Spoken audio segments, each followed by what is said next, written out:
He worked for the tea. Doesn't seem used much. He must get a lot of takeout. Tacky.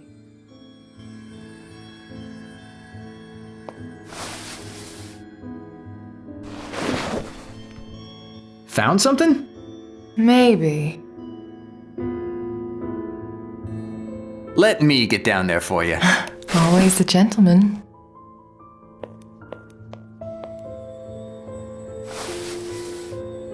All right, give me some time to go through this. He worked for the tea. What's the combination to this thing?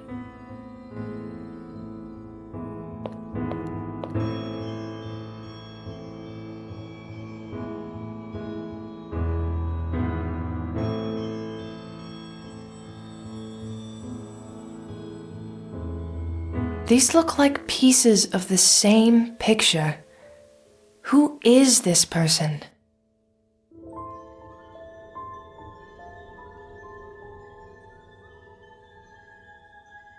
These look like pieces of the same picture. Who is this person?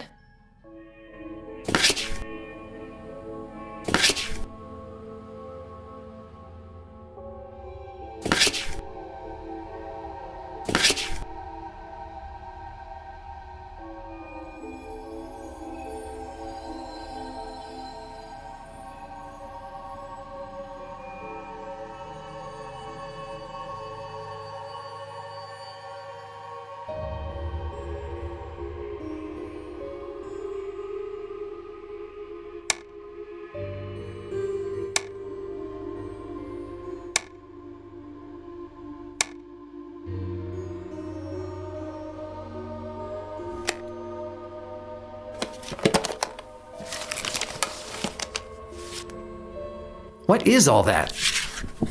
Let's look at it.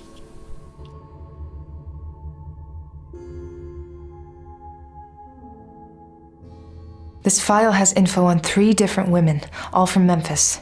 And things in here. A candy wrapper, a few long strands of hair. A long handwritten dialogue between one of the women and someone else.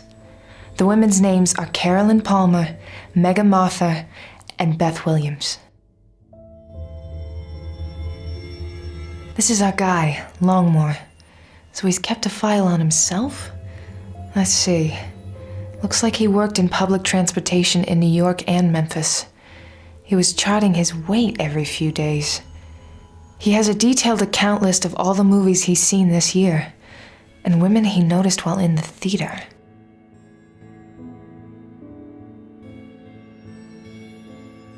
There are 3 women profiled in this folder, all from New York. It's full of little notes, shopping habits, places where they ate, clothes they wore most frequently. The 3 women's names are Janelle Katona, Emily Carlson, and Nadia Schwartz. I'll look at those other cases in more detail later. I want to focus on the case at hand, and I think I have all the info I need with the Boston profiles. Damn it, this was right under my nose. Sarah Goodman, Amy Lewis, and Elizabeth Bauer.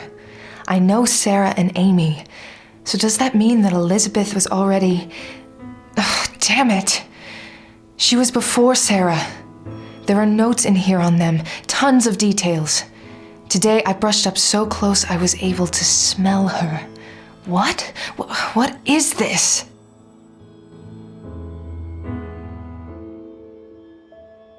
Elizabeth.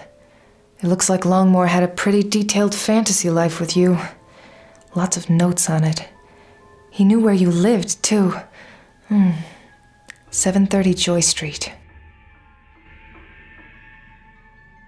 This is the one that's not a surprise. Sarah, murdered in her house at 514 Chestnut Street. Oh, maybe I'm just exhausted right now, but sometimes this shit gets to me. Looks like he tracked you for some time, Amy. Address is at 1170 Melrose.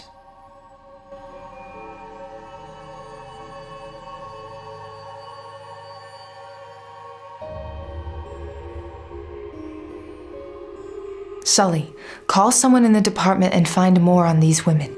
You got it.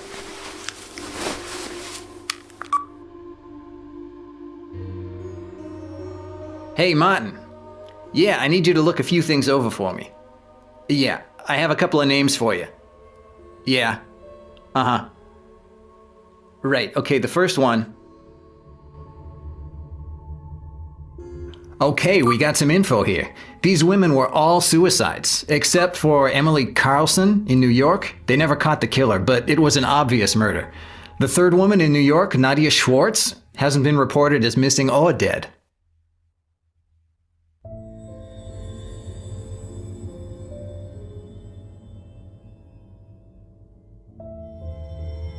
Sully, Anthony Longmore was a killer. You think?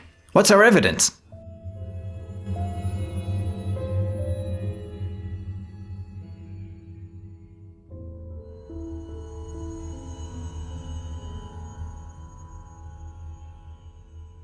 Those women from the safe are his victims. He took those photographs. And he's been doing it for years, until someone stopped him last night. He was in Tennessee first, and then in New York. He killed these women, and he had a pattern.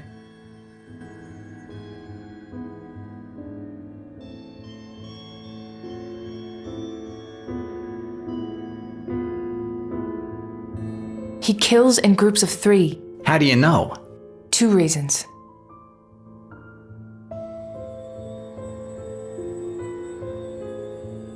He was moving out soon, and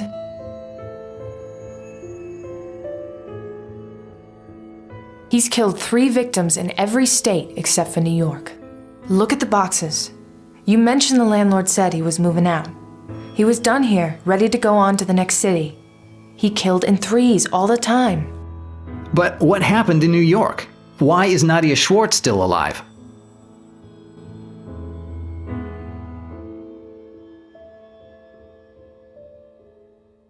Because of Emily Carlson's case. They almost caught him.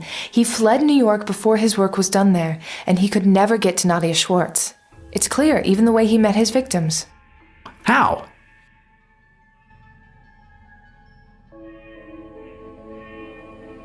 He met them through public transportation. He worked there. That's where he targeted his victims. Yeah, you're right. But if this piece of shit was murdered last night, done in the same way that he killed his victims, then who killed him? Good question. And why did they send clues to Davies? And to me? This is a hell of a mind screw. We gotta keep looking.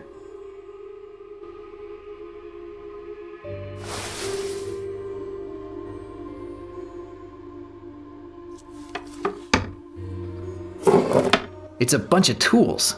Lots of rope. And get this, even some nooses. I also found this. Hello, hello. I've been looking for you. Good job, Sully.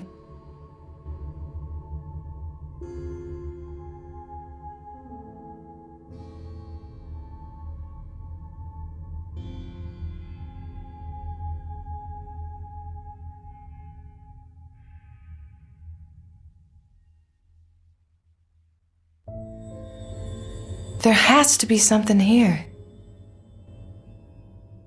It's a bachelor pad, all right. Longmore's 45 now. Probably never married.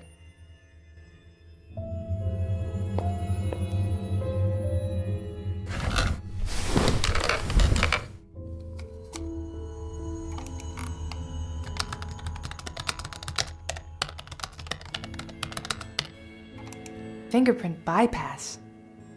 What do I do now?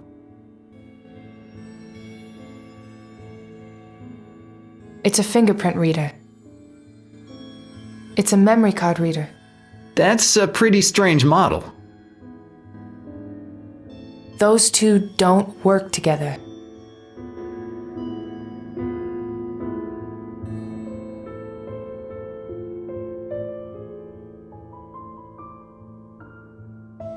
I wonder how these go together. There, it has Anthony Longmore's fingerprints in it.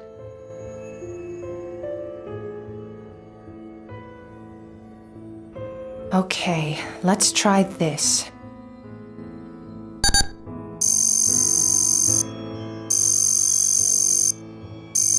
There we go.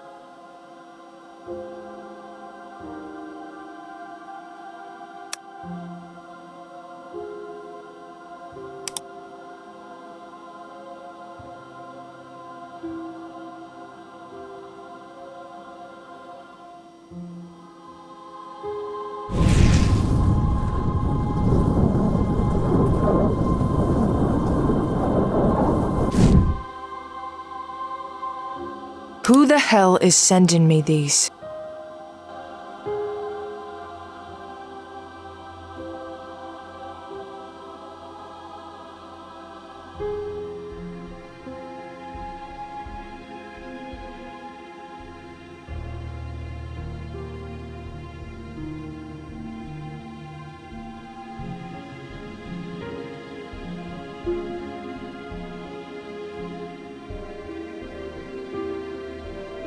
This guy again. Who the hell is he? Samuel Sewall was one of 6 judges that sentenced 19 men and women in the Salem witch trials in Salem, Massachusetts. Of all the judges, he was the only one who later repented, taking all of the blame and shame for the sins he had committed by sentencing the innocent people to death by hanging. The case of Judge Sewall provides a very interesting view on how the power of governmental agencies can, if abused, act against the same people who elected them and whom they are sworn to protect. Had Samuel Sewall and his fellow judges investigated the cases further and not opted for superstitious view, the whole tragedy could have been averted. A memory card? Okay.